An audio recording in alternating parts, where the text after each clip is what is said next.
Tidak adanya kejujuran dan penindasan terhadap sesama manusia menjadikan masyarakat ini mengasingkan diri ke suatu hutan belantara dan membuat pemukiman di sana. Pergerakan mereka adalah suatu upaya penentangan dari sebuah penindasan, baik itu pemungutan pajak atau perampasan paksa hak milik orang lain oleh penjajah. Menariknya, masyarakat ini memiliki kitab suci yang akhirnya diyakini sebagai sebuah tuntunan kehidupan mereka dalam bermasyarakat dan menjalani kehidupan. Konon mereka menganut agama Nabi Adam yang telah dibawa oleh pemimpinnya dan diyakini sampai sekarang sebagai senjata hidup. Saminisme merupakan suatu ide yang menentang pengaruh budaya kolonial Belanda dan menolak kapitalisme yang berkembang pada abad ke-19. Gerakan ini dipelopori oleh Samin Suro Sentiko sebagai sebuah gerakan yang cukup penting. Saminisme muncul sebagai bentuk perlawanan terhadap penindasan yang mengambil alih tanah untuk tujuan ekspansi hutan jati oleh Belanda. Menanggapi situasi ini, masyarakat Samin melakukan perlawanan, tetapi bukan dengan cara fisik. Mereka mengekspresikan penentangan terhadap regulasi dan kewajiban yang ditetapkan kepada masyarakat, salah satunya dengan cara tidak membayar pajak. Kekompakan warga Samin tidak bisa dipisahkan dari peran Samin Suro Sentiko yang paling dihormati sebagai pemimpin yang dikenal sebagai Kiai Samin. Kiai Samin mewarisi semangat pemberontakan dari ayahnya yang bernama Raden Surowijoyo. Beliau adalah keturunan dari Pangeran Kusumani Ayu, Bupati Somoroto, Kabupaten Tulungagung, Jawa Timur. Sejak lahir pada tahun 1859 di Peloso, ia telah dipengaruhi oleh pandangan pewayangan yang mengedepankan tapa berata, kepedihan, mengalah untuk mencapai kemenangan akhir, serta cinta akan keadilan. Ketika remaja, Raden Surowijoyo tidak merasa nyaman dengan kehidupan bangsawan. Dia lebih memilih hidup sederhana seperti rakyat biasa. Ia pun menyadari ketimpangan mencolok antara kalangan ningrat dan masyarakat miskin. Pada masa itu, Raden Surowijoyo merancang perampokan bersama geng Raja Gwesi dan Kaner yang menargetkan keluarga kaya untuk mendistribusikan hasilnya kepada kaum miskin. Saat itu masyarakat kecil mulai mengenalnya sebagai Kiai Samin, yang berasal dari ungkapan Sami-Sami Amin, menandakan persetujuan rakyat terhadap tindakan dalam membagikan harta rampasan. Semangat perjuangan ayahnya terhadap ketidakadilan sosial diteruskan kepada anaknya yang bernama Raden Kohar, yang kemudian mengganti namanya pada usia 31 tahun menjadi Samin Suro Sentiko atau biasa disebut Kiai Samin. Ia meninggalkan kehidupan berlebih dan memilih menjadi bagian dari masyarakat biasa. Selain itu, dia juga melakukan gerakan revolusioner yang agresif serta mengedarkan pengetahuan untuk mendekati kaum tertindas melalui ceramah di balai-balai pemerintahan desa. Dalam ceramahnya, ia mengungkapkan keinginannya untuk mendirikan kerajaan Amartapura serta menyampaikan pesan-pesan bijak mengenai kehendak, ibadah, introspeksi, mitigasi, bencana alam, serta pentingnya akhlak yang baik. Pada tahun 1914, gerakan Kiai Samin harus terhenti ketika ia ditangkap oleh Belanda dan diasingkan ke Tanah Lunto. Pada titik ini, Kiai Samin belum sepenuhnya mewujudkan visinya untuk kehidupan masyarakat Samin, dan karya tulisnya yang berjudul Serat Jamus Kalimasada juga turut dibawa saat penangkapannya. Dalam gerakan tersebut, ada dua periode yang dikenal, yakni Samin Sepuh pada masa Raden Surowijoyo dan Samin Anom pada masa Raden Kohar atau Kiai Samin. Perbedaannya pada masa Samin Sepuh, usaha dilakukan untuk menciptakan masyarakat yang sederhana secara lahiriah dan batiniah. Sementara itu, Samin Anom yang diteruskan oleh Kiai Samin memiliki pendekatan yang lebih merakyat serta didukung oleh progresi untuk membangun individu yang utuh di tengah latar belakang ekonomi yang stabil. Ajaran ini muncul pertama kali di Klopo Duwur, Blora, yang terletak di Jawa Tengah.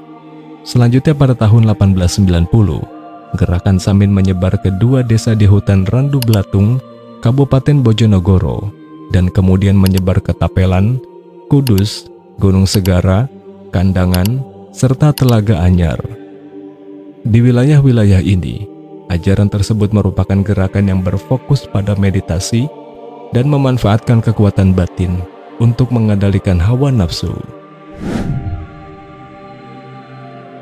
Komunitas Samin memiliki keyakinan dalam beragama yang dikenal dengan pernyataan "Aku wong Jowo, agamaku Jowo", artinya aku orang Jawa, agamaku yang dimaksud adalah Adam. Bagi masyarakat Samin, Adam berarti yang pertama atau yang awal, yaitu orang pertama yang berada di dunia. Setiap anggota Samin menganggap Adam sebagai agama mereka sejak lahir. Agama ini dianggap sebagai senjata hidup, di mana Adam diucapkan sebagai lambang kekuatan. Perubahan ajaran agama Adam terjadi melalui sabda tanpa rapal, yaitu ajaran yang disampaikan secara lisan dari Tuhan kepada leluhur Samin dalam proses regenerasi dengan dasar keyakinan, pernyataan, dan pedoman agama.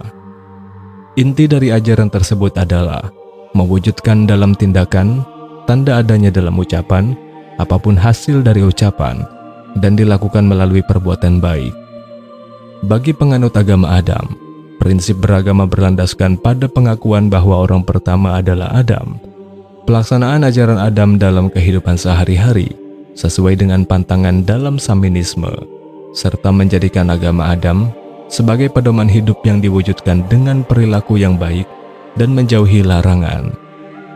Ada juga pendapat bahwa keyakinan masyarakat Samin berasal dari agama Hindu Dharma. Beberapa ajaran dari Kiai Samin tercatat dalam bahasa Jawa Baru dalam bentuk puisi tradisional dan prosa. Secara historis, ajaran Samin berasal dari Lembah Bengawan Solo, tepatnya di Boyolali dan Surakarta. Ajaran-ajaran ini terkait dengan ajaran Siwa Buddha sebagai bentuk perpaduan antara Hindu dan Buddha. Namun seiring waktu, ajaran ini terpengaruh oleh ajaran Islam yang dibawa oleh Syekh Siti Jenar dan muridnya Ki Ageng Pengging. Hal ini menjadikan orang Samin sebagai kelompok masyarakat yang memiliki budaya dan religiositas. Hingga kini, masyarakat Samin masih percaya bahwa Kiai Samin tidak pernah meninggal, melainkan hanya moksa menjadi penghuni surga. Tokoh ini dijadikan sebagai mitos yang dihormati, dan momen perayaan seperti Rasulan dan Mauludan dimanfaatkan untuk mengenang jasa-jasanya. Setiap pemimpin dalam masyarakat Samin biasanya mengikuti pedoman yang disebut primbon, yang mengatur berbagai aspek kehidupan, seperti kebijaksanaan, petunjuk ketuhanan, dan tata cara bergaul di antara generasi muda, serta antar anggota Samin. Suku Samin juga mengalami perubahan dan kepercayaan dan cara hidup. Di daerah Pati dan Brebes, ada cabang Samin yang dikenal sebagai Samin Jaba dan Samin Anyar, yang telah meninggalkan tradisi Samin yang lama. Selain itu di Kelapa Dhuwur, Purwosari, dan Mentora, terdapat kelompok yang dikenal sebagai Wong Sikep. Mereka dulunya sangat fanatik, tetapi sekarang telah meninggalkan ajaran dasar dan beralih ke agama formal seperti Buddha Dharma. Beberapa pandangan masyarakat Samin mencakup keyakinan terhadap kekuasaan tertinggi yang disebut Sang Hyang Adi Buddha, sikap ramah dan penuh belas kasih terhadap sesama, ketidakikatan pada barang-barang duniawi, serta menjaga keseimbangan dalam jiwa antar warga. Masyarakat Samin berkeinginan untuk membangun negara yang asli dan bebas dari campur tangan orang asing, tanpa adanya dominasi barat. Ajaran politik di dalam suku Samin berfokus pada cinta dan setia kepada warisan nenek moyang, menghargai kebijaksanaan orang tua, mencintai dan menghormati pemerintahan sebagai figur orang tua, serta menghormati dunia intelektual. Wong Sikep berasal dari bahasa Jawa, berarti orang sikep. Istilah ini digunakan untuk merujuk kepada masyarakat yang mengikuti ajaran Samin, sebagai alternatif dari sebutan Wong Samin. Pengikut Samin lebih suka dipanggil Wong Sikep, karena arti istilah tersebut mencerminkan orang yang baik dan jujur, berbeda dari istilah Wong Samin yang memiliki konotasi negatif di kalangan masyarakat Jawa pada abad ke-18 sebagai kelompok yang dianggap tidak jujur. Wong Sikep adalah komunitas yang mengikuti ajaran Samin yang diperkenalkan oleh Samin Suro Sentiko atau Raden Kohar antara tahun 1859 sampai 1914. Pengikut ajaran Samin memegang 5 prinsip: menolak pendidikan formal, tidak memakai peci tetapi memakai ikat, yang merupakan kain yang diikat di kepala seperti yang dilakukan orang Jawa lama. Menolak poligami, tidak menggunakan celana panjang, hanya celana selutut, menghindari perdagangan, menentang kapitalisme. Ajaran Samin dapat digolongkan dalam budaya masyarakat Samin yang menekankan keseimbangan, harmoni, dan keadilan. Prinsip dan filosofi kehidupan yang diyakini oleh masyarakat Samin tetap ada hingga tahun 2006. Melalui tradisi lisan yang dilestarikan, budaya dan ajaran dijaga untuk generasi keempat, menjadi hal yang memerlukan penelitian. Hal ini berkontribusi pada pengakuan akan eksistensi masyarakat Samin yang memiliki ciri khas dalam perilaku.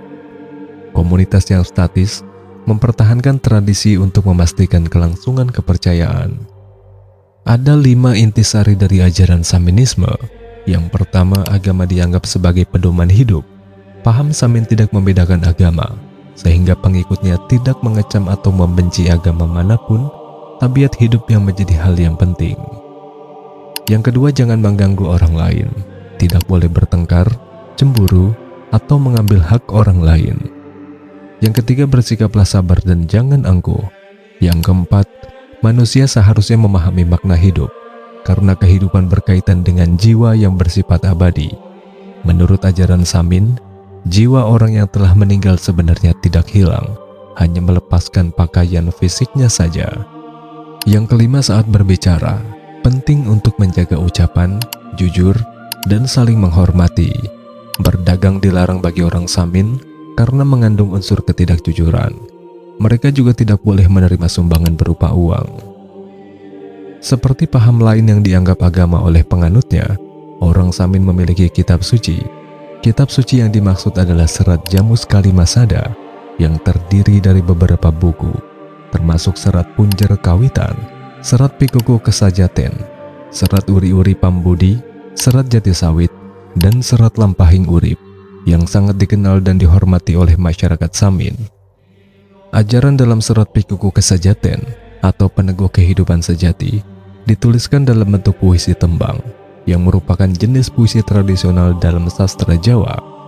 Berdasarkan liturgi tersebut, orang Samin bertujuan menciptakan masyarakat batin yang terhindar dari sikap dengki dan konflik. Mereka lebih memilih untuk menjalankan prinsip lakonana sabar trokal, sabare dieling-eling, trokali dilakoni.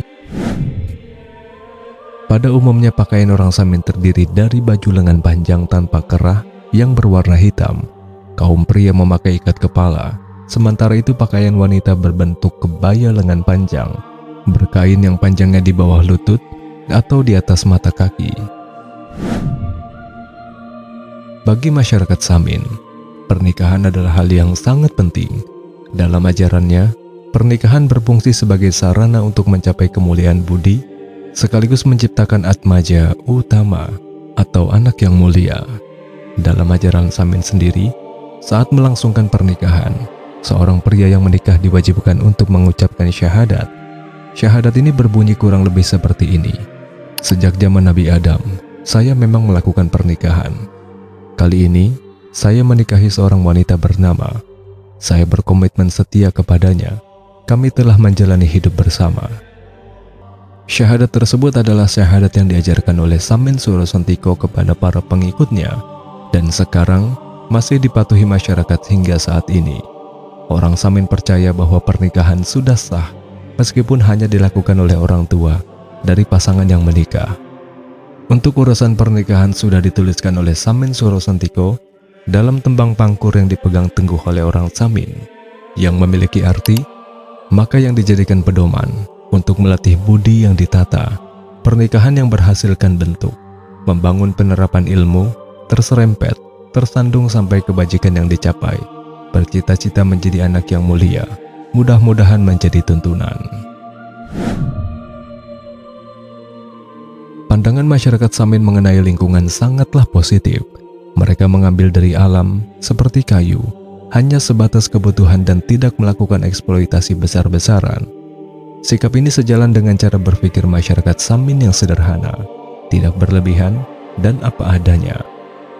Tanah bagi mereka dianggap sebagai ibu, yang berarti bahwa tanah memberikan kehidupan bagi mereka.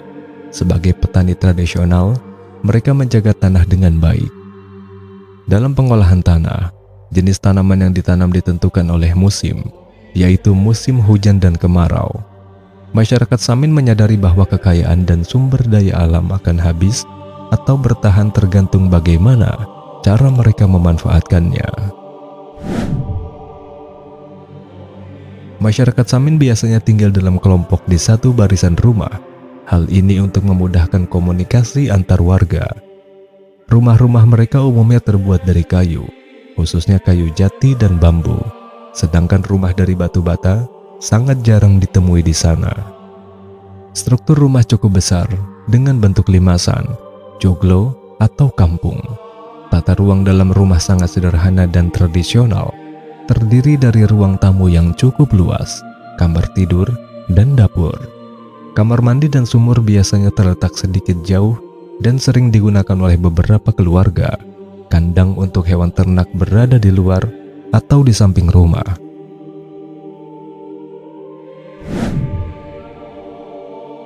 Beberapa tradisi dalam masyarakat Samin termasuk nyadran, yang bertujuan untuk membersihkan desa serta menguras sumber air dari sumber tua yang bermanfaat bagi masyarakat sekitar.